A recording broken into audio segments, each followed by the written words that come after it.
Welcome to Dr. CM Edcast, your go-to resource for medical learning. Through discussions, case studies, tutorials, and debates, we help you learn, grow, serve. You've probably heard of heartburn, right? That burning feeling in your chest? Well, for millions of people, it's much more than just an occasional thing. It's a chronic condition called Gerd, and it's a sign that the powerful acid in our own stomachs is actually causing damage. And that's exactly why we're going to be exploring the pharmacology of the drugs that get that acid under control in this explainer. So here's our game plan. First, we're going to define the problem, Gerd and peptic ulcer disease. Then we'll do a deep dive into the heavy hitters, the proton pump inhibitors. We'll also cover their predecessors, the H2 blockers, and a few other supporting agents. And finally, we'll put it all together in a clinical case you're definitely going to see. Eradicating H. pylori. All right, let's get right to it. At the end of the day, all of these incredibly sophisticated medications exist to solve one simple yet really destructive problem. What happens when your stomach acid, which is supposed to help you, starts to turn against you? Okay, so let's start with Gerd. The best way to think about this is to picture your stomach as this super acidic environment, perfectly designed to break down food. Your esophagus, on the other hand, is not. And the gatekeeper between them is the lower esophageal sphincter, or LES. In Gerd, that gatekeeper is, well, failing at its job. It lets that corrosive stomach acid wash back up into the esophagus, which just isn't built to handle that kind of assault. And believe me, this isn't just a minor inconvenience. For patients, this can be a constant, painful burning sensation. The chest pain can be so bad that it's often mistaken for a heart attack. It can even lead to trouble breathing or swallowing. So our job, pharmacologically speaking, is to turn down that acid and give these patients some serious relief. Now, let's shift the battlefield a little. Imagine that exact same corrosive acid, but instead of refluxing upward, it's actually eating away at the protective lining of the stomach itself, or maybe the first part of the small intestine. That, right there, is peptic ulcer disease, or PUD. It's the same enemy, gastric acid, just causing damage in a different location, leading to these painful sores we call ulcers. So how do we fight back? How do we deal with this acid problem? Well, it's time to bring in the big guns. We're talking about the modern gold standard for suppressing acid, the proton pump inhibitors. The drug class is, of course, proton pump inhibitors, or as you'll always hear them called, PPIs. Now, for any exam you take, the prototype, the representative drug you absolutely need to know inside and out, is omeprazole. If you can master how omeprazole works, you basically master the entire class of prazole drugs, like pantoprazole, lansoprazole, you name it. So what makes these PPIs so powerful? I mean, what's their secret? It's all about the mechanism. See, they don't just neutralize acid that's already there. No, they go straight to the source and shut down the factory. They target the absolute final step in acid production, this enzyme called the hydrogen potassium ATase EPEs, better known as the proton pump. And here's the kicker, they bind to it irreversibly. It is literally like walking over to the main power supply and just pulling the plug. Now, when it comes to pharmacokinetics, there is one thing that is absolutely crucial to remember, timing. Timing is everything with PPIs. A patient has to take them about an hour before they eat. Why? Well, think about it. Food is the signal that tells those little acid pumps to turn on and get to work.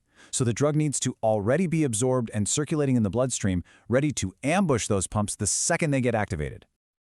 Of course, no drug is perfect. While PPIs are incredibly effective, they're not without some downsides. The common side effects are what you might expect, some nausea, vomiting, diarrhea. But the more notable long-term concerns actually come from how good they are at their job. By shutting down acid so completely, you can create a state called achlorhydria, basically a stomach with almost zero acid. This can mess with the natural balance of bacteria in your gut and can impair the absorption of important nutrients like vitamin B12 and iron. And this slide right here is a perfect example of a high-yield clinical pearl, something that comes up on exams all the time. It's a key drug interaction. Just think about it. Some drugs need an acidic environment to be absorbed properly. So when a PPI raises the stomach's pH, it can seriously reduce the absorption and therefore the effectiveness of other important medications like ketoconazole, iron, and digoxin. It's a big one to remember. But before the PPIs came along and took over, there was another class of drugs that really paved the way. So let's turn our attention to the alternative, the H2 receptor blockers. This comparison really tells the whole story. You see, PPIs go for the final target, the pump itself, and they do it irreversibly. H2 blockers, on the other hand, work one step earlier. They block the histamine H2 receptor, which is just one of several signals that tells the cell to make acid. And the key word for H2 blockers is reversible. So, because they're reversible and only block one pathway, they're just not as potent or as long-lasting as the PPIs. Now, the original H2 blocker, cimetidine, is a classic exam drug, mainly because of its really unique side effects. It's known for causing confusion, especially in elderly patients. It's a potent inhibitor of the cytochrome P450 system, which means it has a ton of drug-drug interactions. And it has some anti-androgenic effects, leading to issues like gynecomastia. These are the kinds of specific details that love to show up on tests. Okay, so we've covered the two main players, the PPIs and the H2 blockers, but there's actually a whole supporting cast of other agents that can help out, and each one plays a pretty unique role. Here's a quick look. First, you've got your simple antacids like aluminum hydroxide. These guys offer fast, temporary relief by just directly neutralizing the acid that's already in the stomach. Then you have mucosal protectants like sucralfate, which is really cool. It acts like a liquid bandage, forming a physical protective barrier right over an ulcer. And finally, prostaglandin analogs like misoprostol, which have a dual action of decreasing acid secretion and boosting the stomach's natural protective mechanisms. All right, let's take all this theory and apply it to a super common and really important clinical situation, getting rid of an H. pylori infection. So let me introduce you to the villain of our story, Helicobacter pylori. This little spiral-shaped bacterium is a major cause of peptic ulcer disease. And here's the thing. You can give a patient all the acid-suppressing drugs in the world, but if you don't kill this bug, that ulcer's just going to keep coming back. So how do we kill it? We hit it with a drug cocktail called triple therapy. Now take a look at these standard combinations. What's the one ingredient you see in every single one? That's right, a PPI. The PPI is the absolute cornerstone of the treatment. It's essential.